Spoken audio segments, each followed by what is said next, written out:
ஒரு ஊரில் ஒருத்தர் இருந்தான். ஒரு நாள் காலையில் எழுந்திரிச்சான். ஒரு 10 ரூபாய் எடுத்து சட்டை பையில் வச்சுக்கிட்டான். கடை தெருவுக்கு புறப்பட்டான். காய்கறி வாங்குறதுக்காக அவன் போகிறான். காய்கறி சந்தைக்கு போய் சேர்ந்தான். கத்திரிக்காய் 1/4 கிலோ கொடுங்கன்னான். கொடுத்தாங்க. காசு கொடுக்கறதுக்காக சட்டை பையில் கையை விட்டான். பணத்தை காணும். 10 ரூபாயை சட்டை பையில் வச்சுக்கிட்டு தான் வந்தான். அது இப்போ அங்கே இல்லை. வழியில் எங்கேயும் அது விழுந்துட்டு போட்டுருக்கு. அல்லது யாராவது திருடர்கள் தெரியாமல் அதை எடுத்துக்கிட்டு போட்டாங்களா என்னன்னு தெரியல. எப்படியோ 10 ரூபாயை அவன் இழந்துட்டான். கையில் காசு இல்லை. அதனால் கத்திரிக்காயை திருப்பி கொடுத்துட்டு கவலையோடு வீட்டுக்கு திரும்பி வந்தான். அதையே நினச்சிக்கிட்டு இருந்தான். அவனுக்கு துக்கம் அதிகமாக போச்சு. அழ ஆரம்பிச்சிட்டான். காய்கறிகள் வாங்கிட்டு வந்து ஆனந்தமாக சமைச்சு சாப்பிட்லாம்னு நினச்சோம். அது முடியாமல் போச்சேங்கிற கவலை அவனுக்கு. அதனால் அதை மறக்கவே முடியல. இது நடந்து கொஞ்ச நாள் ஆச்சு. அதே மனுஷன் இன்னொரு நாள் அதே மாதிரி புறப்பட்டான். பணத்தை எடுத்து பையில் வச்சுக்கிட்டான். காய்கறி சந்தையை நோக்கி போய்கிட்டு இருக்கிறான். இப்போ வழியில் ஒரு ஏழை பையனை பார்த்தான். தம்பி எங்கே போகிற அப்படின்னு கேட்டான். ஐயா பள்ளிக்கூடத்துக்கு போய்கிட்டுருக்கிறேன் அவன். சரி, அதுக்கே இவ்வளவு கவலையோடு போய்கிட்டுருக்கிற அப்படின்னு விசாரித்தான் அவன். ஐயா நான் ரொம்ப ஏழை, வீட்டில் வசதி இல்லை, பரீட்சைக்கு பணம் கட்டணும், இன்றைக்கி கடைசி நாள், என்ன செய்கிறதுன்னு தெரியலன்னா. இவன் பார்த்தான். தாங்கிட்ட இருக்கிற பணத்தை எடுத்து அந்த பையன்கிட்ட கொடுத்தான். இதை வச்சுக்கோ, உடனே பணத்தை கட்டு, நல்லா படி, பரீட்சை எழுது அப்படின்னு சொல்லிவிட்டு திரும்பி வந்துட்டான். வெறுங்கையோடு திரும்பி வந்தோம். வீட்டில் கேட்குறாங்க எங்கே காய்கறின்னு வழக்கம் போல் கேட்டாங்க. இவன் நடந்ததை சொன்னான். இப்போ வீட்டில் இருந்தவங்க அவங்ககிட்ட ஒரு கேள்வி கேட்டாங்க. ஏங்க இதே மாதிரி முன்னாடி ஒரு தடவை காய்கறி வாங்க போய் வெறுங்கையோடு திரும்பி வந்தீங்க, இப்போவும் வெறுங்கையோடு தான் திரும்பி வந்திருக்கிறீங்க. ஆனால் முன்னாடி வந்தப்போ வருத்தமாக இருந்தீங்க, இப்போ உங்கள் முகத்தில் வருத்தம் தெரியலையே அப்படின்னு கேட்டிருக்கிறான். அதாவது வீட்டில் இருக்கிறவங்க கேட்டாங்களாம். இப்போ அந்த மனுஷன் யோசிக்க ஆரம்பித்தானான். இந்த 2 நிகழ்வுகளுக்கு என்ன வித்தியாசம்? போன தடவை அவன் பணத்தை இழந்தான், இந்த தடவை அவன் பணத்தை இழந்திருக்கிறான். போன தடவை யாரோ திருடிட்டு போயிட்டாங்க, இந்த தடவை அவனாவே ஒரு பையன் பேரில் இறக்கப்பட்டு எடுத்து கொடுத்துருக்குறான். அன்னைக்கு பணம் போயிட்டுதேன்னு வருத்தமாக இருந்தது, இன்றைக்கி பணம் போனாலும் மனசுக்கு மகிழ்ச்சியாக இருக்குது, நிறைவாக இருக்குது. கொஞ்சம் யோசிச்சு பாருங்கள். பணத்தை இழந்தது மகிழ்ச்சிக்கோ வருத்தத்துக்கோ காரணமாக இருக்க முடியாது. அப்படின்னா வேற எது காரணம்? அன்றைக்கு பணத்தை இழந்துட்டேன்னு அழுதான், இன்றைக்கு பணத்தை இழந்தாலும் மகிழ்ச்சியாக இருக்கிறான். ஆகவே மகிழ்ச்சிக்கும் துக்கத்துக்கும் இழப்பு காரணம் அல்ல, இழப்பு பற்றிய நம்முடைய அறிவு தான் காரணம் அப்படிங்கிறது பெரியவர்களுடைய கருத்து. எந்த பொருளும் நமக்கு கவலையை உண்டு பண்ணுறதில்ல, அந்த பொருள் பேரில் நாம் வைக்கிற பற்று தான் கவலையை உண்டு பண்ணுது. பொருள்கள் நம்ம விட்டுட்டு போயிட்டா நாம் அழுதுகிட்டு இருக்கிறோம், நாமே அதுகளை விட்டுட்டு வந்துட்டா மகிழ்ச்சியாக இருக்கிறோம். இந்த உண்மையை புரிஞ்சுக்கிட்டு நம்முடைய வாழ்க்கையை நல்ல விதமாக அமைச்சிக்கணும். ஒரு ஆள் அழுதுகிட்டு இருந்தான். ஏன்டா அழுகுறேன்னு கேட்குறார் ஒருத்தர். இழக்கிறதுக்கு எதுவும் இல்லை, அதனால் அழறேன்னா. என்னடா சொல்கிறேன்னார். கிட்ட வாங்க சொல்கிறேன்னா. இந்த மணி பர்ஸை வேற ஒருத்தன் பாக்கெட்லேருந்து திருடினேன், அப்புறம் தான் புரிஞ்சுது அவங்ககிட்ட இழக்கிறதுக்கு எதுவும் இல்லைங்கிறது. ஆமாங்க இது காலி பர்ஸு, அதனால் இப்போ அழுதுகிட்டு இருக்கிறேன், திருடியும் பிரயோஜனம் இல்லை அப்படின்னு சொல்லிவிட்டு அழுதானா. இப்பெல்லாம் நம்ம ஊரில் மாமியார் மருமகள் ஒருத்தர் நல்லா புரிஞ்சுக்கிட்டு நல்ல விதமாக தான் இருக்கிறாங்க பல இடத்துல. அதனால் நான் இப்போ சொல்ல போகிற கதையை கேட்டுவிட்டு இந்த காலத்தில் அவ்வளவு மோசமாக யார் சார் நடந்துக்கிறாங்க அப்படின்னு கேட்டு யாரும் சண்டைக்கு வரக்கூடாது. இன்னொரு உண்மையையும் சொல்லிவிடுறேன். அதாவது இந்த கதையை நமக்கு எழுதி அனுப்பி இருக்கிறதே கொஞ்ச நாளில் மருமகளாகவும் அதுக்கப்புறம் கொஞ்ச காலத்தில் மாமியாராகவும் ஆக போகிற ஒரு நேயர் தான். சரி, இந்த கதைக்கு வருவோம். அதாவது ஒரு சின்ன குடும்பம், அந்த வீட்டில் மாமியார் ஆட்சி, அவங்க வச்சது தான் சட்டம். பிள்ளையாண்டான் எப்படின்னா அம்மா சொல்கிறதையும் கேட்டுக்குவான், மனைவி சொல்கிறதையும் கேட்டுக்குவான், நமக்கு என்னத்துக்கு வம்புங்கிற டைப்பு. மருமகள் பேரில் குறை கண்டுபிடிக்கிறதுலேயே அந்த மாமியாருக்கு ஒரு சுவாரஸ்யம். சின்ன சின்ன விஷயத்துலாம் குத்தம் கண்டுபிடிச்சிக்கிட்டே இருக்கிறாங்க. பொதுவாக எல்லாரும் எப்படின்னா ஏதாவது ஒரு காரணத்துக்காக சண்டை போட்டுக்கிட்டு இருப்பாங்க. அந்த அம்மா எப்படின்னா ஏதாவது ஒரு சண்டையை போடுறதுக்காக காரணத்தை தேடிக்கிட்டு இருப்பாங்க. அப்படி ஒரு மனசு. அந்த மருமக பொண்ணு பாவம் பயந்து பயந்து ஒவ்வொரு காரியமும் செஞ்சுக்கிட்டு வந்தது. இப்படியே பல வருஷம் ஓடி போட்டுது. அந்த மாமியாருக்கும் ரொம்ப வயசாகிட்டுது. இருந்தாலும் அந்த பழைய சுபாவம் மட்டும் மாறவே இல்லை.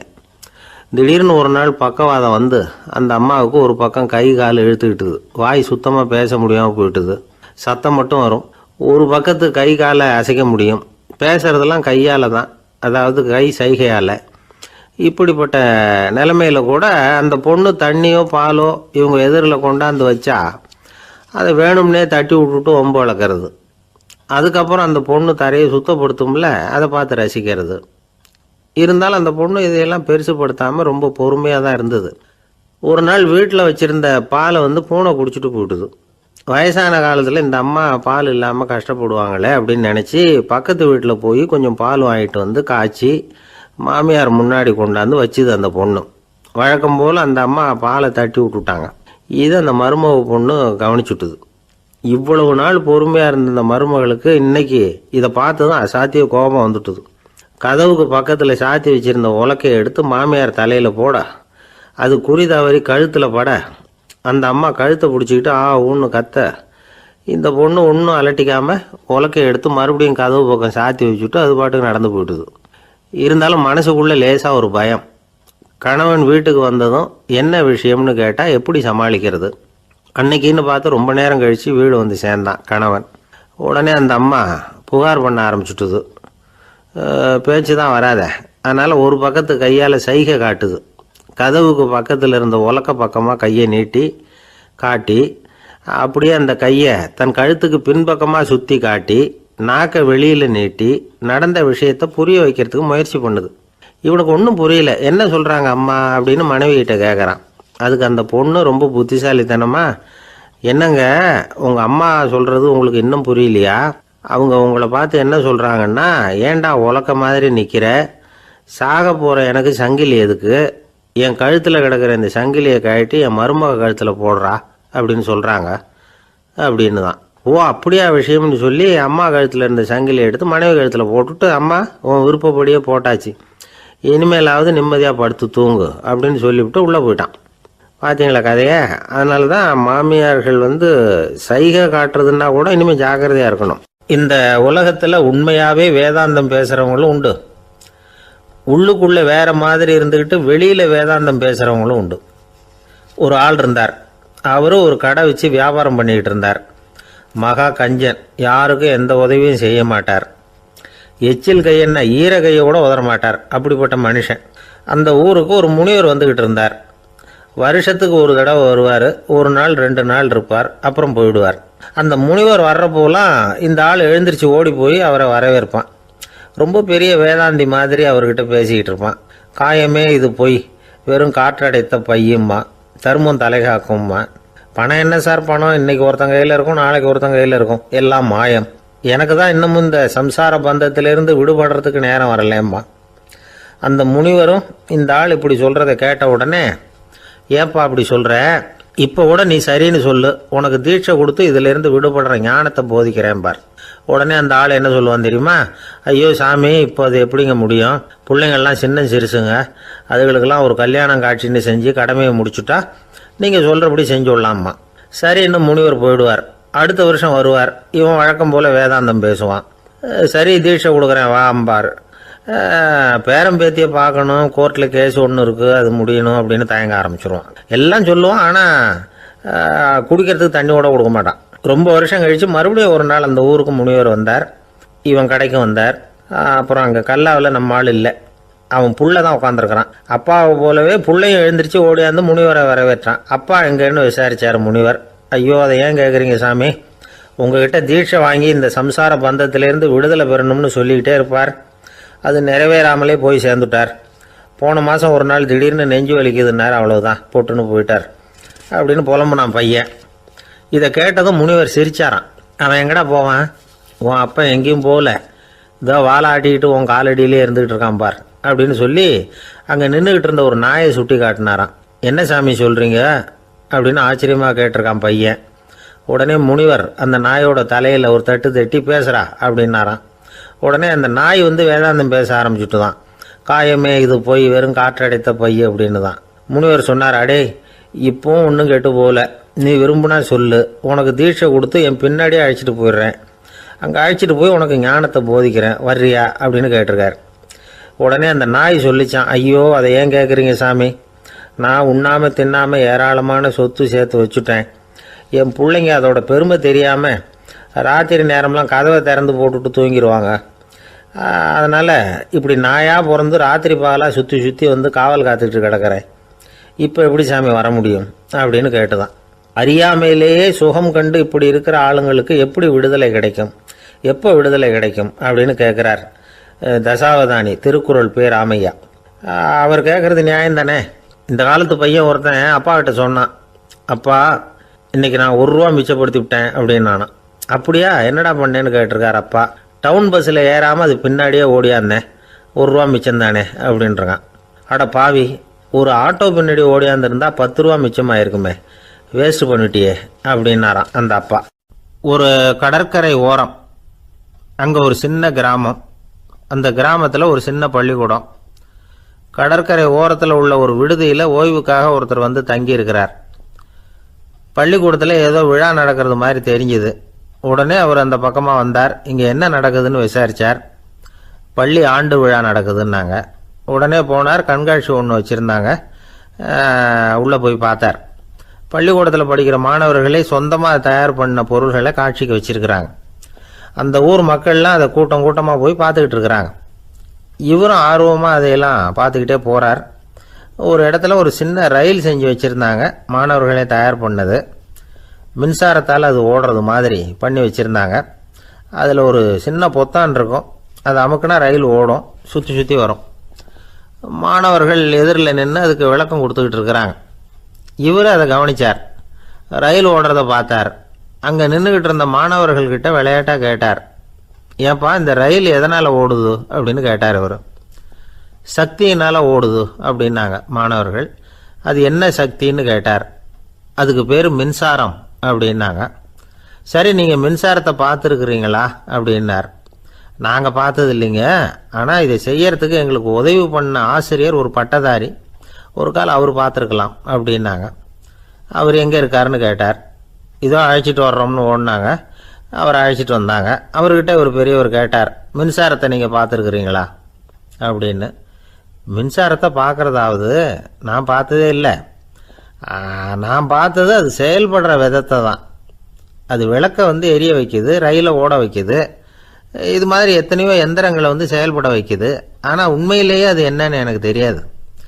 ஒருவேளை இந்த பள்ளிக்கூடத்து தலைமை ஆசிரியருக்கு தெரிஞ்சிருக்கலாம், ஏன்னா அவர் ஒரு மேல்நிலை பட்டதாரி அப்படின்னாராம் அவர். சரின்னு போய் தலைமை ஆசிரியரை கூப்பிட்டுக்கிட்டு வந்தாங்க. அவர்கிட்டையும் இதே கேள்வியை கேட்டாராம் அவர்.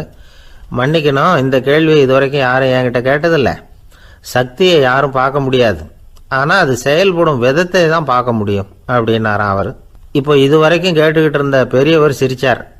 சிரிச்சுட்டு சொன்னாராம், சரி அதுக்காக ஒன்றும் கவலைப்படாதீங்க, என்னுடைய பெயர் தாமஸ் ஆல்வா எடிசன் அப்படின்னாராம். இதை கேட்டதும் அங்கே இருந்தவங்களுக்கெல்லாம் அதிர்ச்சி, ஆச்சரியம். என்னது, நீங்கள் தானே எடிசன்? நீங்கள் எவ்வளவு மின்சார கருவிகளை உண்டாக்கி இருக்கிறீங்க, நீங்களா இந்த கேள்வியை கேட்டது அப்படின்னாங்களாம். ஆமாம், நான் தான் கேட்குறேன், ஏன்னா நானே மின்சாரத்தை பார்த்தது கிடையாது அப்படின்னாராம் அவர். அன்புங்கிறது இப்படிப்பட்டது தாங்கிறார் ஓஷோ. அன்புங்கிறது நம்ம உடற்கூறு அமைப்பில் இல்லை, அது நம்ம உடம்புல உள்ள சுத்த சக்தியின் வெளிப்பாடு. அதை உணரத்தான் முடியுமே தவிர பார்க்க முடியாது. அன்பே உன்னை வந்து நான் என் இருதயத்தில் வச்சிருக்கிறேன் அப்படின்னுலாம் சொல்லுவான். இதெல்லாம் சும்மா. இது வந்து டாக்டர்கள் சொல்கிற இருதயம் கிடையாது, அது வந்து ரத்தத்தை தள்ளுகிற ஒரு கருவி, அவ்வளவுதான். ஞானிகள் சொல்லுகிற இதயம் வேற, அது கண்ணுக்கு புலப்படாத ஒரு சக்தி. என்னுடைய இதயம் ரொம்ப விசாலமானது சார் அப்படின்னார் ஒருத்தர். அப்படிங்களான்னு ரொம்ப மரியாதையா, ஆமாங்க டாக்டர் அப்படி தான் சொல்கிறார், கொஞ்சம் வீங்கி போய் பெருசாக இருக்குதான் அப்படின்னார். ஒரே ஒரு ஊரில் ஒரு அம்மா இருந்தாங்க. அந்த அம்மாவுக்கு ஒரே ஒரு பிள்ளையாண்டான். அவனுக்கு ரொம்ப அக்கறையோடு கல்யாணம் பண்ணி வச்சாங்க. கல்யாணம் முடிஞ்சதும் மருமக பொண்ணு வீட்டுக்கு வந்து சேர்ந்தது. அப்பாடா என் கடமை முடிஞ்சுது, இனிமேல் அக்கடான்னு எங்கேயாவது ஒரு மூலையில் படுத்து கிடக்கலாம் அப்படின்னு நினச்சாங்க அந்த அம்மா. ஆனால் நினைக்கிறபடி எங்கே நடக்குது? அதுக்கப்புறம் தான் பிரச்சனையே ஆரம்பமாச்சு. மருமகள் குணம் சரியில்லை, ஒரு மாதிரி. அந்த பொண்ணு வீட்டுக்கு வந்ததுமே முதல் வேலையாக மாமியாரை பார்த்து, அதுதான் நான் வந்துட்டேன்ல, இனிமேல் உங்களுக்கு என்ன வேலைங்க, புறப்பட வேண்டியது தானே, காசி ராமேஸ்வரம்னு எங்கேயாவது போங்க அப்படின்னுட்டு தான். மாமியார் பார்த்தாங்க, கொஞ்சம் யோசனை பண்ணாங்க. இந்த பாருமா, நீ இப்படி சொல்கிறதுக்கு முன்னாடியே வீட்டை விட்டு புறப்படணுங்கிற முடிவுக்கு நான் வந்துட்டேன். வீட்டை மட்டும் இல்லை, இந்த உலகத்தை விட்டே கூட போகிறதுக்கு தயாராக இருக்கிறேன். ஆனால் ஒரே ஒரு விஷயத்துக்காக என் உயிரை கையில் பிடிச்சிக்கிட்டு இருக்கிறேன் அப்படின்னாங்களாம். என்ன விஷயம்னு கேட்டது இந்த மருமக பொண்ணு. வேற ஒன்றும் இல்லை, என் பிள்ளைக்கு கல்யாணம் பண்ணி வச்சுட்டேன், ஒரு பேர புள்ள பிறந்து அதை என் கண்ணால் பார்த்துட்டேன்னா நான் எங்கே வேணும்னாலும் போகிறதுக்கு தயாராக இருக்கிறேன் அப்படின்னாங்களாம் அந்த மாமியார். மாமியார் இப்படி சொல்கிறதுலேயே நியாயம் இருக்கிறதாக பட்டுது அந்த பொண்ணுக்கு. சரி அப்படியே இருந்து பார்த்துட்டு போகலாம் அப்படின்னு அனுமதி கொடுத்தது. கொஞ்ச காலத்தில் ஒரு பேரன் பிறந்தான்.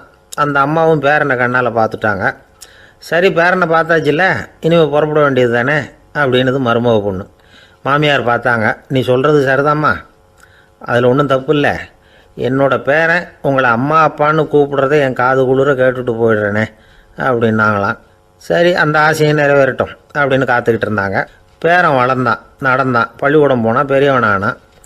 மருமக பொண்ணு மறுபடியும் மாமியாரை விரட்ட ஆரம்பிச்சுட்டுது, இன்னும் புறப்புள்ளையான்னு. இதை பாருமா, இது வரைக்கும் இருந்துட்டேன். பேரனோட கல்யாணத்தையும் கண்ணால் பார்த்தா தான் இந்த கட்டை வேகும் போல் இருக்குது அப்படின்னு சொல்லி ஒரு மாதிரியாக பேச ஆரம்பித்தாங்க. இதுவும் நியாயமான ஆசையாக தான் படுது அப்படின்னு அது யோசிச்சிருக்கு அந்த பொண்ணு. சரின்னு அதுக்கும் ஒத்துக்கிட்டது. உடனே பேரனுடைய கல்யாணமும் முடிஞ்சது ஒரு வழியாக. இனிமேல் ஒரு நொடி கூட இங்கே இருக்கக்கூடாது, புறப்படுங்க அப்படின்னு மாமியாரை விரட்டிச்சான் அந்த பொண்ணு. இப்போ அந்த மாமியார் தன்னோட மருமகளை பார்த்து சொல்கிறாங்க, இதோ கிளம்பிட்டேம்மா, என் மூட்டை முடிச்செல்லாம் கட்டிக்கிட்டேன், புறப்பட்டுவிட்டேன். அப்படியே நீயும் உன் துணிமணிகளை மூட்டை கட்டிக்கிட்டு கிளம்பிடும், என்னோட சேர்ந்து 2 பேருமா சேர்ந்து போயிடலாம் அப்படின்னாங்களாம். அந்த பொண்ணு முழிக்குது. முழிக்காதே, உனக்கும் ஒரு மருமக வந்துட்டா, இனிமேல் நீயும் ஒரு மாமியார் தானே, உனக்கும் இனிமேல் இங்கே வேலை இல்லை, புறப்படு அப்படின்னாங்களாம். அப்போ தான் அந்த பொண்ணு சிந்திக்க ஆரம்பிச்சு தான், தன்னோட தவறு புரிஞ்சுதான். இந்த தகவலை கேட்டுக்கிட்டு இருக்கிற மருமகள்லாம் இதை பற்றி கொஞ்சம் யோசித்து பார்க்கணுங்கிறதுக்காகத்தான் இதை சொல்கிறோம் மாமியார்கள் சார்பாக. கொஞ்ச நாளைக்கு முன்னாடி ஒரு பொண்ணை பார்த்து பேசுகிற சந்தர்ப்பம் கிடைச்சிது ஒரு கல்யாண வீட்டில்.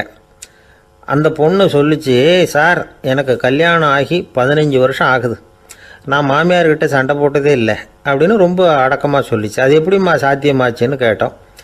எனக்கு கல்யாணம் ஆகி 15 வருஷம்தான் ஆச்சு, ஆனால் என் மாமியார் செத்து போய் 20 வருஷத்துக்கு மேலே ஆயிட்டுது அப்படின்னுது. லோகமானிய பாலகங்காதர திலகர் இருந்தார்ல, அவருக்கு 15 வயசுலேயே கல்யாணம் நடந்துதான். மனைவி பேர் தபிபாய், ரொம்ப பெரிய குடும்பத்து பொண்ணு, நல்ல குணம். அவங்க குடும்பம் நடத்திக்கிட்டு இருக்கிறாங்க. அந்த காலத்தில் திருடர்கள் பயம் அதிகம். இந்த காலத்தில் மட்டும் என்னன்னு கேட்குறீங்களா? நீங்கள் கேட்குறது நியாயம்தான். இருந்தாலும் இந்த காலத்து திருடனுக்கும் அந்த காலத்து திருடனுக்கும் ஒரு முக்கியமான வித்தியாசம் உண்டு. அதாவது அந்த காலத்து திருடன்லாம் நியாயம் அநியாயம் பார்க்குறது உண்டு, இந்த காலத்தில் அப்படி பார்க்குறது இல்லை. அந்த காலத்தில் திருட வர்றவங்கள்ட்ட கூட ஒரு தார்மீக உணர்வு உண்டாம். அதாவது அப்போ உள்ள கொள்ளைக்காரங்க எதை களவாடினாலும் சரி, அரிசியை மட்டும் களவாடுறது இல்லையா, அப்படி ஒரு கொள்கை. அதனால் பாருங்கள், அந்த காலத்து பெண்கள் நகை நட்டுகளை பத்திரமா வைக்கணும்னா பெட்டியில் வைக்கிறது இல்லை, அரிசி பானையில் போட்டு வச்சு விடுறது. இப்போல்லாம் பேங்க்கில் சேஃப்டி லாக்கர்னு இருக்குல்ல, அது மாதிரி அந்த காலத்தில் சேஃப்டி லாக்கருங்கிறது அரிசி பானை. இந்த வளையல், மூக்குத்தி, தோடு இப்படி எதுவாக இருந்தாலும் அதில் போட்டு பத்திரமா வச்சுருவாங்க. திருடன் அரிசி பானை பக்கம் போகிறதில்ல. ஏன்னா சாப்பிட்ற விஷயத்தில் கை வைக்கக்கூடாது, அது பாவம் அப்படின்னு அவன் நினைக்கிறான். திலகரோட மனைவி தபிபாயும் அதே மாதிரி தன்னுடைய ஆபரணங்களை ஒரு அரிசி பானைக்குள்ளே போட்டு மூடி வச்சுருந்தாங்களாம். இப்படி இருந்தப்போ ஒரு நாள் ஒரு பிச்சைக்கார பொண்ணு வீடு வீடாக பிச்சை கேட்டுக்கிட்டே வந்திருக்குது. திலகர் வீட்டுக்கும் தர்மம் போடுங்க தாயே அப்படின்னு தான் அந்த பொண்ணு. அந்த அம்மா தபிபாய் காதில் இது விழுந்திருக்கு. உடனே கை நிறைய அரிசி அள்ளிக்கிட்டு போட்டிருக்கு. பாத்திரத்தில் அரிசியை போட்டதுக்கு அப்புறம் தான் தெரியுது, பளிச்சுன்னு கண்ணில் படுது. அதாவது அந்த அம்மாவோட வைர மூக்குத்தி ஒன்று அரிசியோடு சேர்ந்து அந்த பிச்சைக்கார பொண்ணு பாத்திரத்தில் போய் விழுந்துட்டுது.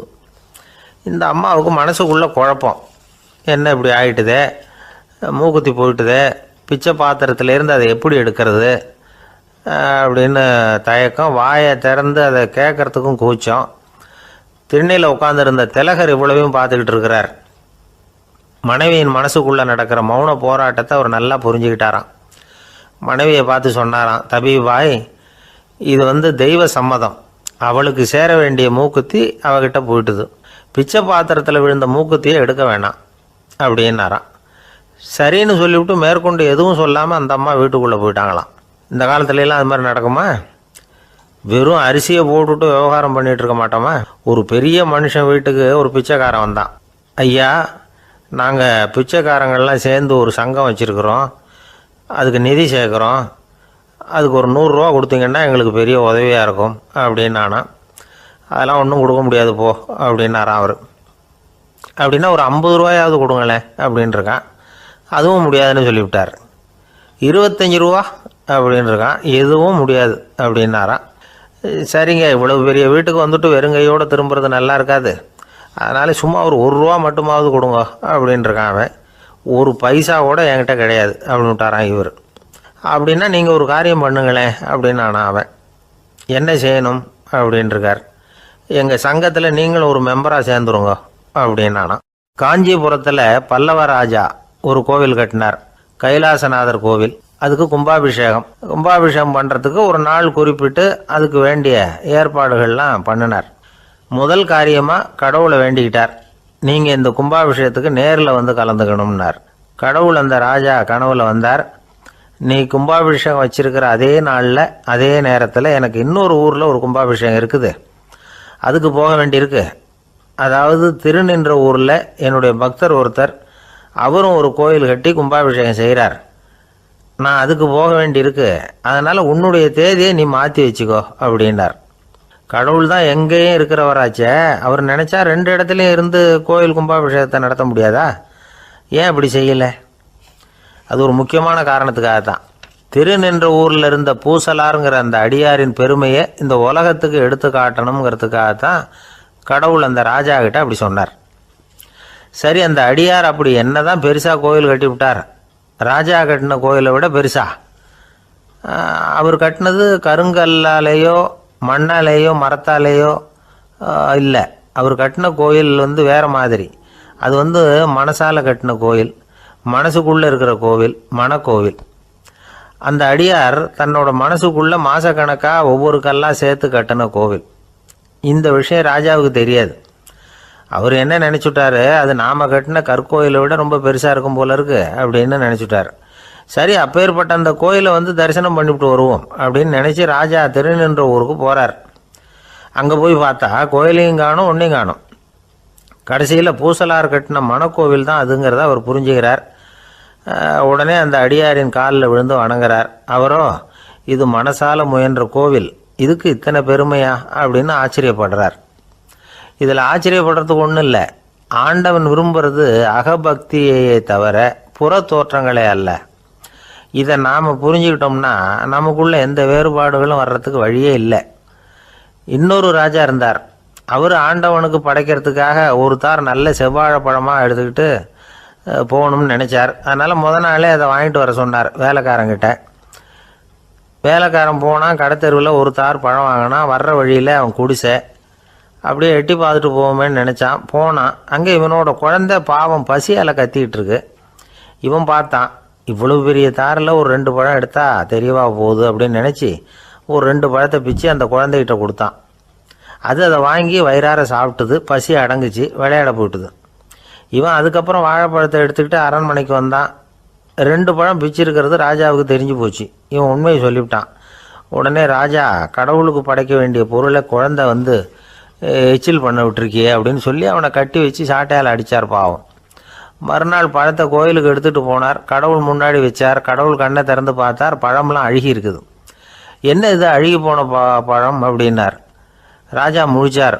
நல்லா தானே இருந்தது அப்படின்னு நினச்சார்.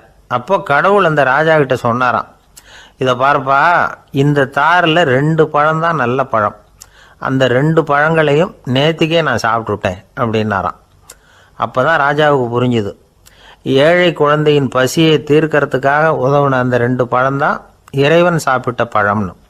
இறைவன் இருக்கிற இடம் எது? இதுதான். ஒரு ஊரில் ஒரு மன்னர் இருந்தார். புத்தி கூர்மை உள்ள ஒரு மன்னர். பொதுவாக மன்னர்களுக்கு சந்தேகம் வந்தால் சபையில் உள்ள சான்றோர்கள்கிட்ட கேட்டு தெரிஞ்சுக்கிறது தானே வழக்கம். ஆனால் இங்கே அப்படி இல்லை. மற்றவங்களுக்கு சந்தேகம் வந்தால் மன்னர்கிட்ட கேட்டு தெரிஞ்சுக்குவாங்க. அது மாதிரி கேட்டு தெரிஞ்சுக்கிறதுக்காக ஒரு பெரியவர் ஒரு நாள் வந்தார். அவர் கையில் 3 பொம்மைகள் வச்சுருந்தார். 3 ஒரே மாதிரி பொம்மைகள், கொஞ்சம் கூட வித்தியாசம் தெரியல. ஏது இந்த பொம்மைன்னு கேட்டார் மன்னர். எனக்கு வேண்டியப்பட்ட ஒருத்தங்கிட்ட இருந்து இதை வாங்கிட்டு வந்திருக்கிறேன், நான் தான் அவன்கிட்ட இந்த பொம்மையை செஞ்சு கொடுக்கும்படியா கேட்டுக்கிட்டேன். அவன் ரொம்ப புத்திசாலி, அவன் தான் இதை செஞ்சு கொடுத்தான். ஆனால் அதில் ஒரு சிக்கல் அப்படின்னார். என்ன பிரச்சனைன்னு கேட்டிருக்கார் இவர். நான் அவன்கிட்ட கேட்டது 3 விதமான பொம்மைகளாக இருக்கணும்னு கேட்டேன். அவன் என்னடான்னா 3 ஒரே மாதிரியாக செஞ்சு கொடுத்துட்டான் அப்படின்னார். அவங்ககிட்டயே கேட்கறது தானே அப்படின்னு இருக்காரு இவர். கேட்டேன், அவன் என்ன சொல்கிறான்னா, இது மூணும் ஒரே மாதிரி பொம்மை கிடையாது, மூணும் மூணு விதம், ஒன்றுக்கு ஒன்று வித்தியாசம் இருக்குது. இந்த மூணு பொம்மையும் மூணு விதமான நண்பர்களுக்கு உதாரணங்கள் அப்படின்னு சொல்கிறான். எனக்கு ஒன்றும் புரியல, அதுதான் உங்ககிட்ட வந்தேன் அப்படின்னார். சரி, அந்த பொம்மைகளை இப்படி கொடுங்க அப்படின்னு வாங்கினார் மன்னர். எடுத்துக்கிட்டு உள்ளே போனார். கொஞ்ச நேரம் கழித்து வெளியில் வந்தார். அதுக்கப்புறம் சொன்னார், இதை பாருப்பா, அவன் சொன்னது சரிதான், மூணும் மூணு விதம் தான். இது இருக்குதே முதல் பொம்மை, இது உத்தமமான நண்பனுக்கு உதாரணம். இந்த ரெண்டாவது பொம்மை இது மத்தியமமான நண்பனுக்கு உதாரணம். அந்த மூணாவது பொம்மை இருக்குதே அது மோசமான நண்பனுக்கு உதாரணம். இதை செஞ்சவன் உண்மையிலேயே பெரிய அறிவாளி தான் அப்படின்னாராம். வந்தவருக்கு ஒன்றும் புரியல. பார்த்தா ஒன்றும் வித்தியாசம் தெரியலையே அப்படின்னு அவன் குழம்பி போய் நிற்கிறான். இப்போது அந்த மன்னர் விளக்கம் கொடுக்குறார். அந்த மூணு பொம்மையையும் எடுத்து முன்னாடி வச்சார். ஒரு மெல்லிய கம்பியை கையில் எடுத்தார். அந்த முதல் பொம்மை காதில் விட்டார். கொஞ்ச தூரம் உள்ளே போய் அப்படியே நின்றுட்டுது அந்த கம்பி. அப்புறம் ரெண்டாவது பொம்மை காதில் அந்த கம்பியை விட்டார். அந்த கம்பி என்னாச்சுன்னா அப்படியே அது வாய் வழியாக வெளில வந்தது. மூணாவது பொம்மை காதில் கம்பியை செலுத்தினார். அது நேராக இன்னொரு காது வழியாக வெளியில் வந்தது. இப்போ இந்த முதல் வகை இருக்குதே, அது மாதிரியான நண்பர்கள் எப்படி தெரியுமா? நம்ம கஷ்டத்தை அவங்கக்கிட்ட சொன்னால் பேசாமல் கேட்டுக்குவாங்க. வெளியில் அதை யாருக்கிட்டையும் சொல்லிகிட்டு இருக்க மாட்டாங்க. வெளியில் தெரியாமல் நமக்கு உதவி பண்ணுவாங்க. செஞ்சுட்டு அதை நான் தான் செஞ்சேன்னு சொல்லிகிட்டு இருக்க மாட்டாங்க. அதுதான் கம்பி ஒரு காது வழியாக போய் உள்ளேயே நின்றுட்டுது. ரெண்டாவது பொம்மையில் கம்பி என்னாச்சு, ஒரு காது வழியாக போய் வாய் வழியாக வெளியில் வருது. இது மாதிரியான நண்பர்கள்கிட்ட நாம் கஷ்டத்தை சொன்னால் அதை அவங்க 4 பேர்கிட்ட போய் சொல்லி நமக்காக உதவி கேட்பாங்க. நமக்குன்னு கேட்டு வாங்கி அதை நம்மகிட்ட கொண்டுகிட்டு வந்து கொடுப்பாங்க. இவங்க மத்தியமமான நண்பர்கள். மூணாவது பொம்மையில் ஒரு காது வழியாக செலுத்துகிற கம்பி இன்னொரு காது வழியாக வெளியில் வந்துடுது. இது மாதிரியான நண்பர்கள்கிட்ட நம்ம கஷ்டத்தை சொன்னால் அவங்க காது கொடுத்து கேட்குறது மாதிரி நடிப்பாங்க. அப்படியே இன்னொரு காது வழியாக அதை வெளில விட்டுருவாங்க. அதை பற்றி கவலைப்பட மாட்டாங்க.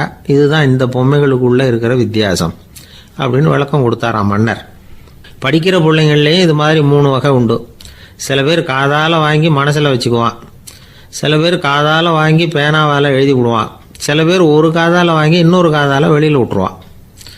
ஒரு பையன் வகுப்பில் ஆசிரியர் பாடம் நடத்தும் பொழுது தலையை வேகமாக ஆட்டி ஆட்டி கேட்பானான். ஏன்டா இப்படி தலையை இப்படி ஆட்டுற அப்படின்னு கேட்டிருக்கான் பக்கத்தில் இருந்தவன். தலையை ஆட்டினா தாண்டா ஒரு காது வழியாக உள்ளே போகிறது, இன்னொரு காது வழியாக வெளியில் வேகமாக வெளில போகும் அப்படின்னானா அந்த பையன். இந்த உலகத்தில் மனுஷன் எவ்வளவோ தவறுகள் செய்கிறான். அதுக்கெல்லாம் என்ன காரணம்?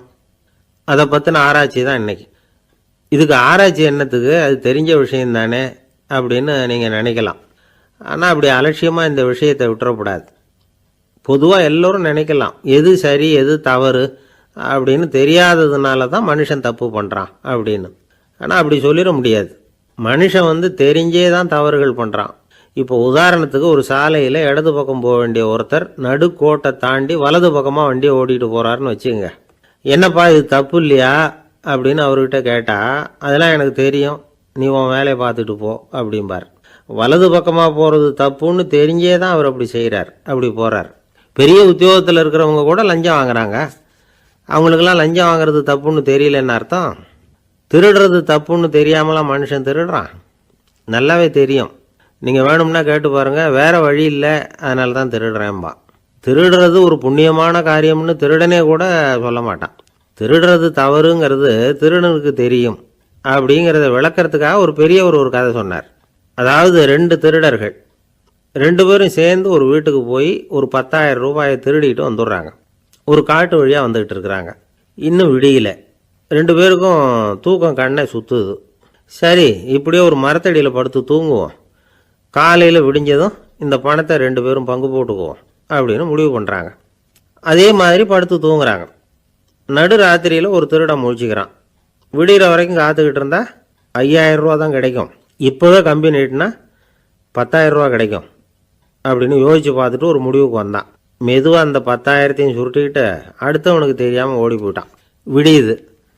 அடுத்தவன் எழுந்திரிச்சு பார்க்குறான். பணத்தையும் காணலை, பாகஸ்தனையும் காணலை. இந்த திருடன் அந்த திருடனை திட்டுறான். திருட்டு பய, அயோக்கிய பய, இப்படி அநியாயமாக கிளப்பிட்டு போட்டானே அப்படிங்கிறான். இதுலேருந்து என்ன தெரியுது? தெரியாமல் எடுத்துக்கிட்டு போகிறது திருட்டு, அயோக்கியத்தனம், அநியாயம் அப்படிங்கிறது இவனுக்கு தெரிஞ்சிருக்குது. அதனால தான் அடுத்தவனை பார்த்து இப்படி திட்டுறான். அதனால் தெரியாததுனால மனுஷன் தவறு பண்ணுறான்னு சொல்கிறது சரியில்லை. அப்படின்னா மனுஷன் பண்ணுற தவறுகளுக்கு உண்மையான காரணம் தான் என்ன? இதே சந்தேகம் அர்ஜுனனுக்கும் வந்துதான்.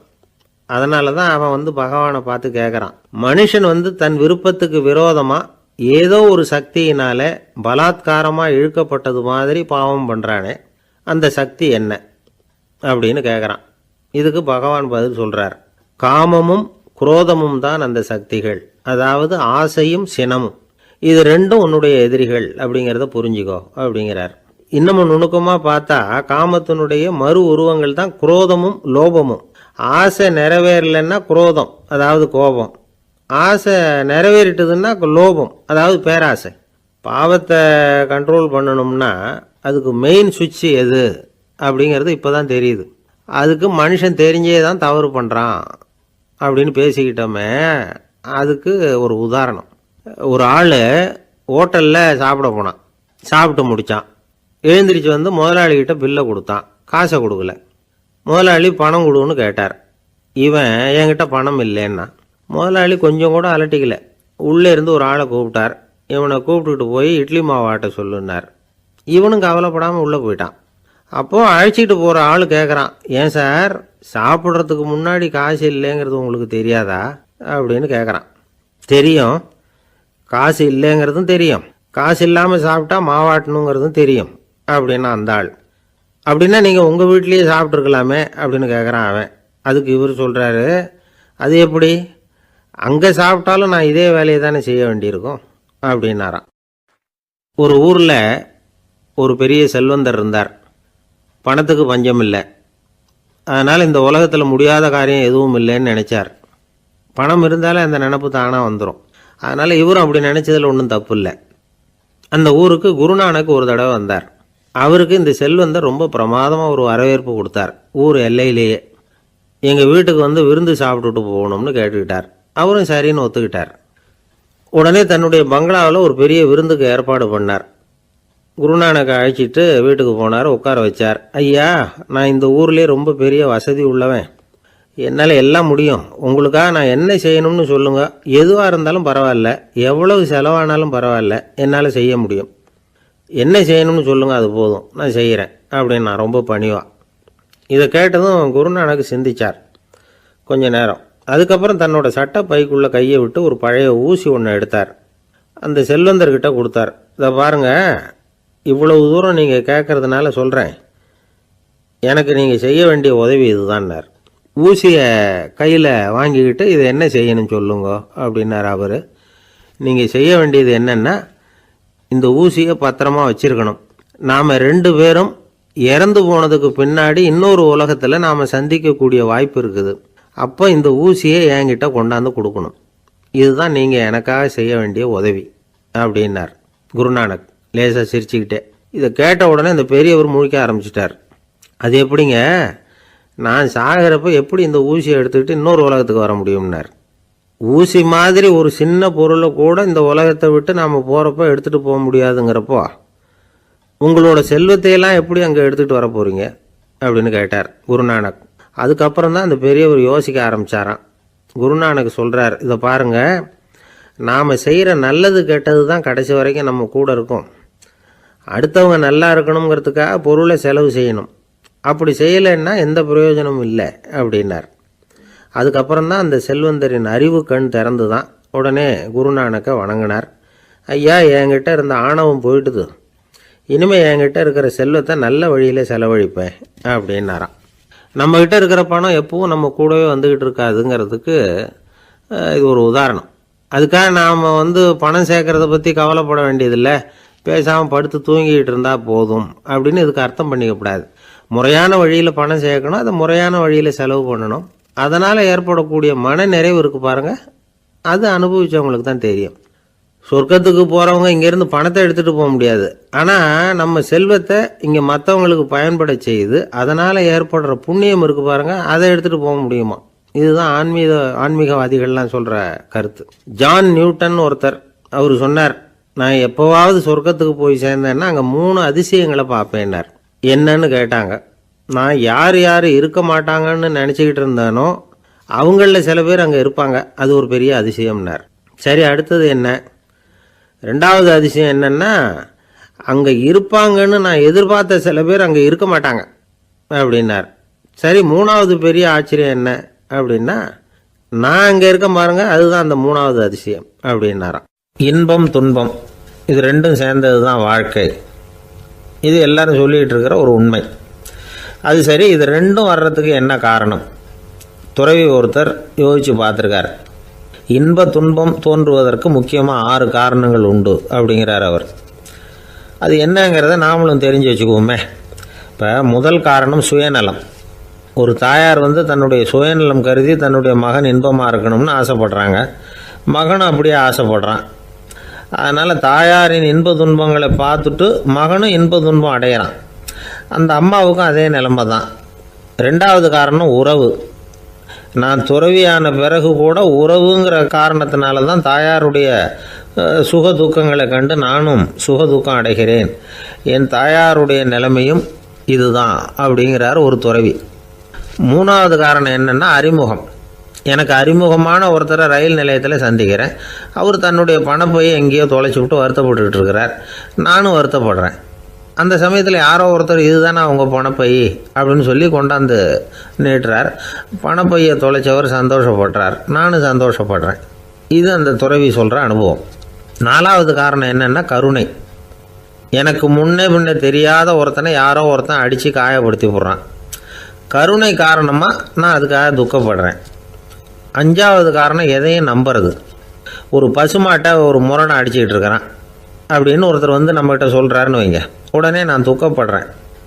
இன்னொருத்தர் அந்த முரணனை போலீஸ்காரங்க பிடிச்சிட்டு போயிட்டாங்கன்னு சொல்கிறாரு, நான் உடனே சந்தோஷப்படுறேன். மூணாவதாக ஒருத்தர் முதல் 2 பேரும் சொன்னது பொய்யுங்கிறார். அப்போ நான் இன்ப துன்பம் ரெண்டுமே இல்லாமல் நிம்மதியாக இருக்கிறேன். இது ஒரு விதம். அடுத்தது 6வது காரணம் என்னென்னா தன்மயமாகுதல். ஒரு நாவல் படிச்சுக்கிட்டு இருக்கிறோம், அதில் வர்ற பாத்திரங்களோட நாம் ஒன்றி போயிடுறோம். அதில் வர்ற பாத்திரங்கள் சிரிச்சுதுன்னா நாமளும் சிரிக்கிறோம், அது அழுதுன்னா நாமளும் அழறோம். அதெல்லாம் அந்த துறவி சொல்கிற அனுபவ உண்மைகள். இன்ப துன்பம் இது ரெண்டும் தோன்றுவதற்கு சுயநலம், உறவு, அறிமுகம், கருணை, எதையும் நம்புறது, தன்மயமாகிறது, இது எல்லாம் தான் முக்கிய காரணம் அப்படின்னு அவர் சொல்கிறார்.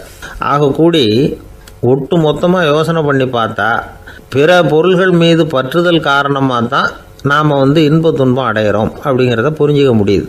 மனுஷன் இன்ப துன்பம் அடையிறதுக்கு 7வது காரணம் கூட ஒன்று உண்டு அப்படின்னு சொல்லிகிட்டே வந்தார் ஒருத்தர். அது என்ன அப்படின்னு கேட்டோம். அதுதான் சார் இந்த நீங்கள் சொல்லிட்டு வர்ற இன்று ஒரு தகவல்னார். எப்படி சொல்கிறீங்கன்னு கேட்டோம். இன்று ஒரு தகவல் கேட்க ஆரம்பிக்கிறப்போ மனசில் இன்பம், ஆரம்பித்த உடனே இது ஏற்கனவே கேட்ட சமாச்சாரமாச்சே அப்படின்னு நினைக்கிறப்போ துன்பம் அப்படின்னு அதுக்கு ஒரு விளக்கம் கொடுத்தார் அவர். வயிறு பசிக்குதேங்கிறது சிலரோட கவலை, வயிறு பசிக்க மாட்டேங்குதே அப்படிங்கிறது சில பேரோட கவலை. 2 விதமான கவலைக்கும் வயிறு தான் காரணமாக இருக்குது. வயிறு பசிச்சதுன்னா அது இயற்கை, வயிறு பசிக்கலைன்னா அது வியாதி. ஆனால் பசியையும் நாம் பசிப்பிணி அப்படின்னு தான் சொல்லுவோம். என்ன காரணம்?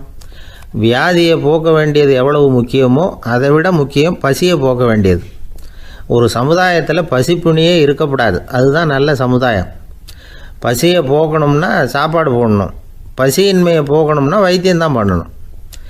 இது சம்பந்தமாக எவ்வளவோ ஆராய்ச்சிகள் நடக்குது, நிறைய மருந்து கண்டுபிடிச்சிருக்கிறாங்க. நம்ம உடம்புல பசியை தூண்டக்கூடிய பகுதி எது, இதை முதல்ல தெரிஞ்சுக்கணும் இல்லையா? நாம் சாப்பிட்ற ஆகாரம் செரிக்கிறதுக்கு எது காரணம் தெரியுமா? நம்ம மூளையோட பின்பகுதி தான் அதுக்கு காரணமாக இருக்குதாம். மூளையின் பின்பகுதியில் நரம்பு செல்களால் ஆன 2 வகையான ஆரக்சின்கள் தான் பசியை உண்டாகுது அப்படின்னு கண்டுபிடிச்சிருக்கிறாங்க. 2 ஆய்வாளர்கள் இதை கண்டுபிடிச்சிருக்காங்க. அவங்க 2 பேரும் டெக்சாஸ் பல்கலைக்கழகத்தில் ஹார்வர்டு ஹக்ஸ் மருத்துவ கல்வி நிலையத்தில் பணிபுரிகிறவங்களாம்.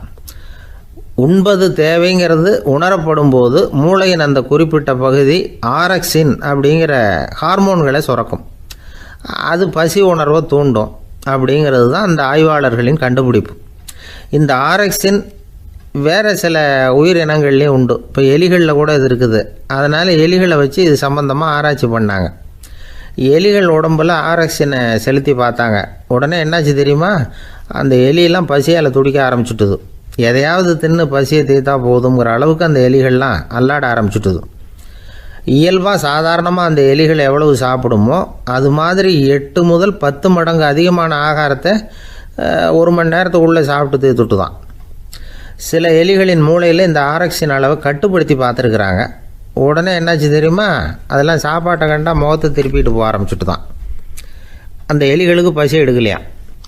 இந்த ஆராய்ச்சியின் அடிப்படையில் பசியை எடுக்காமல் இருக்கிற மனிதர்களுக்கும் பசியை தூண்ட முடியும் அப்படின்னு சொல்லி ஆராய்ச்சியாளர்கள் தெரிவிச்சிருக்கிறாங்க. ஆக ஆரக்சின் தான் பசிக்கு காரணம்ங்கிறது தெரிஞ்சு போச்சு. சரி, இந்த ஆரக்சின் அப்படின்னா என்ன? அது ஒரு கிரேக்க சொல். அதுக்கு பசின்னு அர்த்தம். நம்ம ஆளுங்களுக்கெல்லாம் பசியை தூண்டுறதுக்கு மருந்து தேவையில்லை, பசியை குறைக்கிறதுக்கு தான் மருந்து தேவை. ஒரு அம்மா டாக்டரை தேடி வந்தாங்களாம். டாக்டர், எங்கள் வீட்டுக்காரருக்கு திடீர்னு அகோர பசி, நிறைய சமைச்சு போடுறேன், அவ்வளவையும் சாப்பிட்டுட்டு கீழே கிடக்கிற குப்பை கூலங்களையும் எடுத்து சாப்பிட ஆரம்பிச்சுட்றார், என்னன்னு கவனித்து பாருங்கள் அப்படின்னாங்களாம். எவ்வளோ நாளாக அப்படி இருக்குதுன்னு கேட்டிருக்காரு டாக்டர். 1 வாரமாக அப்படி இருக்குதுன்னாங்களாம். இவ்வளவு நாளாக ஏன் சும்மா இருந்தீங்க, ஆரம்பத்திலே இங்கே அழைச்சிட்டு வர வேண்டியது தானே அப்படின்னாரான் டாக்டர். அது ஒன்றும் இல்லை டாக்டர், வீடு பூரா சுத்தமாகட்டுமேன்னு பார்த்துக்கிட்டு இருந்தேன் அப்படின்னாங்களாம் அந்த அம்மா. ஒரு மாணவனை பார்த்தேன். என்ன தம்பி படிப்புலாம் எப்படி இருக்குது அப்படின்னு விசாரித்தேன். அவன் ரொம்ப அழுத்துக்கிட்டான். நான் நல்லா தான் சார் படிக்கிறேன், இருந்தாலும் புத்தியில் சரியாக ஏற மாட்டேங்குது சார் அப்படின்னா. சரி, இவனும் நம்ம ரகம்தான் அப்படின்னு சொல்லி முடிவு பண்ணிக்கிட்டோம். கல்வி கற்கக்கூடிய ஒரு மாணவன் சம்பந்தப்படுற புத்திகள் பல வகை. அதை பற்றி ஒரு பெரியவர் விளக்கி இருக்கிறார். மிருத்து புத்தின்னு ஒன்று இருக்குதான். மிருத்துன்னா மண்ணால் செவுறு கட்டுறோம்ல, மண் சுவரில் ஆணி அடிக்கிறதும் சுலபம், அதை பிடுங்கி எடுக்கிறதும் சுலபம். அது மாதிரி சில பேர் குரு சொல்லி கொடுக்குறத சுலபமாக கேட்டு தெரிஞ்சு வச்சுக்குவாங்க, கொஞ்ச நேரத்தில் சுலபமாக மறந்தும் போயிடுவாங்க. இது மிருத்து புத்தின்னு பேர், மண் புத்தி. தாரு புத்தின்னு ஒன்று உண்டான். தாருன்னா மரம். அதில் பச்சை மரத்தில் ஆணி அடிக்கிறது சுலபம், ஆனால் அதை எடுக்கிறது கஷ்டம். அது மாதிரி ஆசிரியர்கிட்டேருந்து கேட்டதை கவனமாக மனசில் பதிய வச்சுக்கிட்டு அதை மறக்காமல் இருக்கிறது தாரு புத்தி. பட்டை மரமாக இருந்தால் அதில் ஆணி அடிக்கிறதும் கஷ்டம், அடிக்கிற ஆணியும் சீக்கிரம் நழுவிடும். அது மாதிரி கேட்குற விஷயம் மனசில் பதியறதும் கஷ்டம், அப்படியே பதிஞ்சாலும் அது நீடிச்சு இருக்கிறதும் கஷ்டம், கொஞ்ச காலத்தில் மறந்துடும். இன்னொரு வகை புத்தி ஒன்று உண்டு, அதுக்கு பேர் சிலா புத்தின்னு பேர். சிலான்னா கல். ஒரு கருங்கல்லில் 4 துளையை போட்டு ஒரு துளையில் உளியை வச்சு அடித்தா மற்ற துளை வழியாகவும் பிளந்து கல் 2 ஆகிடும். அது மாதிரி சந்தியான இடங்களில் குறிப்பாக ஒரு பொருளை சொன்னால் அதை வச்சுக்கிட்டு மற்றதையும் தெரிஞ்சுக்கிறது, அது சிலா புத்தின்னு பேர். வேணு புத்தின்னா என்ன தெரியுமா? வேணுன்னா மூங்கில் கணுவில் ஒரு பக்கம் உளியை வச்சு அடித்தா 2 பக்கமும் பிளந்துடும். அது மாதிரி ஒரு செய்தியை கேட்டுக்கிட்டு இருக்கிறப்பவே அதோட முன்பின் தொடர்களையும் தெரிஞ்சுக்கணும், அது வேணு புத்தி. தைல புத்தின்னு ஒன்று உண்டு. தைலம்ங்கிறது எண்ணெய். தண்ணியில் ஒரு துளி எண்ணெயை விட்டால் அது தண்ணி பூரா பரவி போடுதில்ல, அது இப்படி பரவுறது மாதிரி ஆசிரியர் சுருக்கமாக ஒரு கருத்தை சொன்னால் அதை வச்சுக்கிட்டு பூரா விஷயங்களையும் தெரிஞ்சுக்கணும், அது தைல புத்தி. கற்பூர புத்தின்னு ஒன்று கேள்விப்பட்டிருக்கோம். அது எப்படின்னா, கற்பூரம் தீ பட்ட உடனே பிடிச்சிக்கும். ஆசிரியர் சொன்ன உடனே நுண்ணறிவோட பாடங்களை புரிஞ்சுக்கிறது இந்த வகை புத்தி. கரி புத்தின்னு ஒன்று. அது எப்படின்னா, கரியில் நெருப்பை வச்சு விசிறிய பிறகு அதுக்கப்புறம் அது கறி நெருப்பாகும். அது மாதிரி காலம்பரை சாயந்தர வேலைகளில் ஆசிரியர் பாடம் சொல்லி கொடுப்பார், அதை கொண்டு புரிஞ்சுக்கிறது இந்த வகை. கதலித்தண்டு புத்தின்னு ஒன்று சொல்லுவாங்க. கதலிங்கிறது வாழை மரம். வாழைத்தண்டில் தீ வைக்கிறது எவ்வளவு சிரமமோ அவ்வளவு சிரமத்தோடு கல்வி கற்கிறது கதலித்தண்டு புத்தி. இதை தவிர இன்னும் சில வகையான மாணவர்களை கூட அடையாளம் காட்டுறாங்க. ஆசிரியர் சொன்னதில் நல்லதை மட்டும் எடுத்துக்கிறவன் அன்னம். ஆசிரியர் கிடைச்ச இடத்துல பாடத்தை கேட்டுக்கிட்டு பிறகு தனியாக உட்காந்து சிந்திக்கிறவன் பசு. பசுமாடு அப்படி தானே, புல் கண்ட இடத்துல மேயும், அதுக்கப்புறம் நிதானமாக அசை போட்டுக்கும். ஆசிரியர் சொன்னதை தவிர வேறு எதையும் சொல்ல முடியாதவன் கிளி. பல இடங்களில் பாடங்கள் கேட்டு கடைசியில் ஒன்றும் புரியாமல் போகிறவன் ஆடு. ஆடு ஒரு செடியில் வயிறார மேயாது, ஒரே செடியில் இக்கரைக்கு அக்கறை பச்சைன்னா அங்கேயும் இங்கேயும் அலைஞ்சிக்கிட்டே இருக்கும். சில பேருக்கு எருமைன்னு பேர்.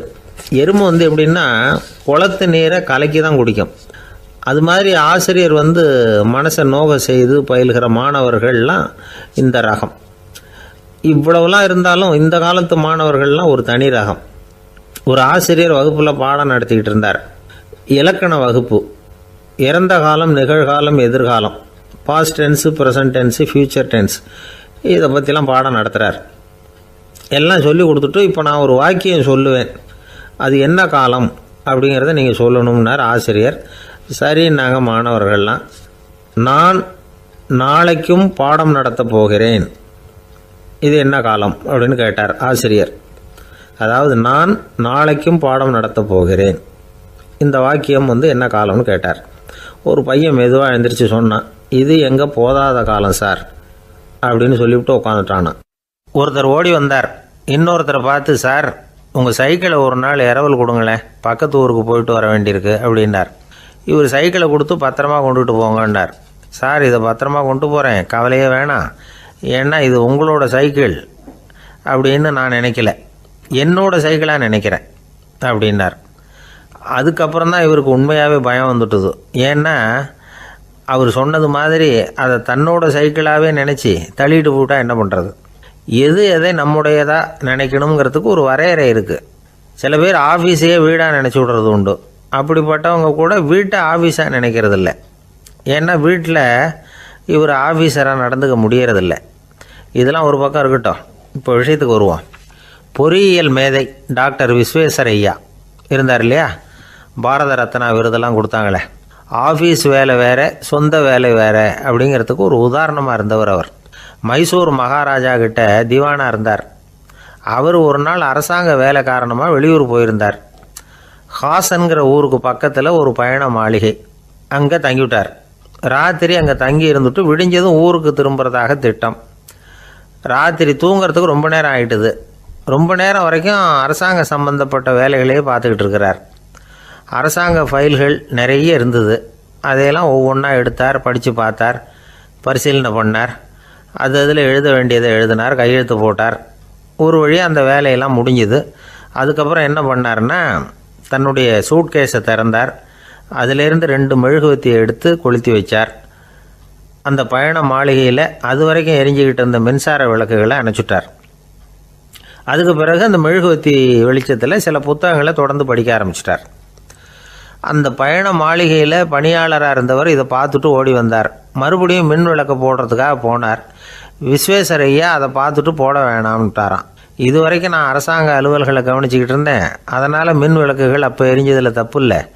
இப்போ நான் புத்தகம் படிச்சுக்கிட்டு இருக்கேன், இது என்னுடைய சொந்த வேலை, இங்கே இருக்கிற மின் விளக்கு அதுக்காக ஏன் எரியணும் அப்படின்னு கேட்டாராம். இப்போ இருக்கிற சில அரசு பணியாளர்கள்கிட்ட இந்த சம்பவத்தை பேச்சோட பேச்சாக சொல்லி பார்த்தேன். அவங்களால இதை ஜீரணிக்கவே முடியல.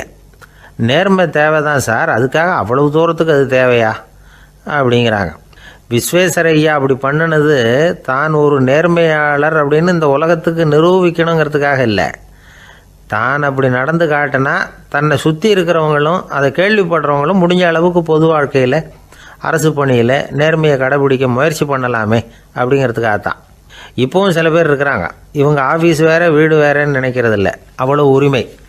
ஒருத்தர் அப்படி தான், அவருக்கு அவசரமாக 5000 ரூபா தேவைப்பட்டது. ஆஃபீஸு பணத்தை எடுத்துக்கிட்டார். அந்த நேரம் பார்த்து ஆடிட் வந்துட்டுது, ஆப்பிட்டுக்கிட்டார். விசாரணை நடக்குது.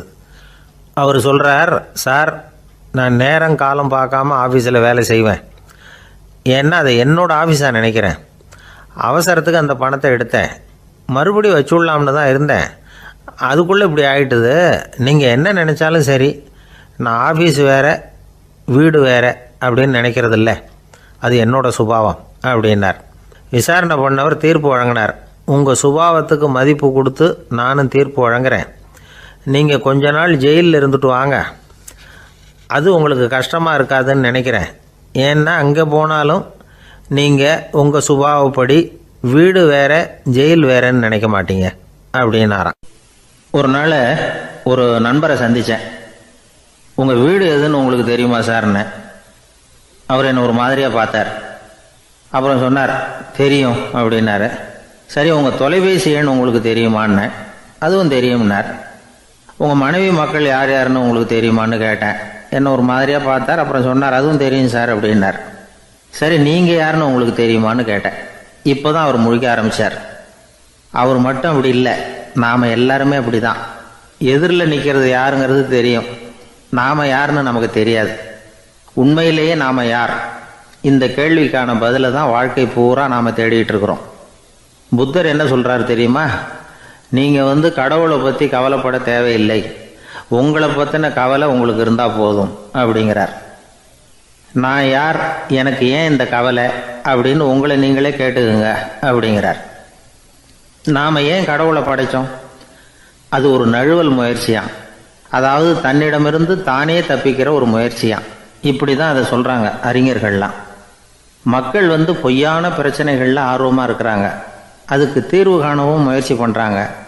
கடவுளை பற்றி விவாதிக்க எல்லாருக்கும் விருப்பம். தன்னுடைய சுயம் பற்றிய பிரஜையே இருக்கிறதில்ல. ஆகக்கூடிய விஷயம் என்னென்னா, கடவுள் சமாளிப்புக்கு பயன்படுத்தப்படுகிறார். மனவியல் என்ன சொல்லுது தெரியுமா?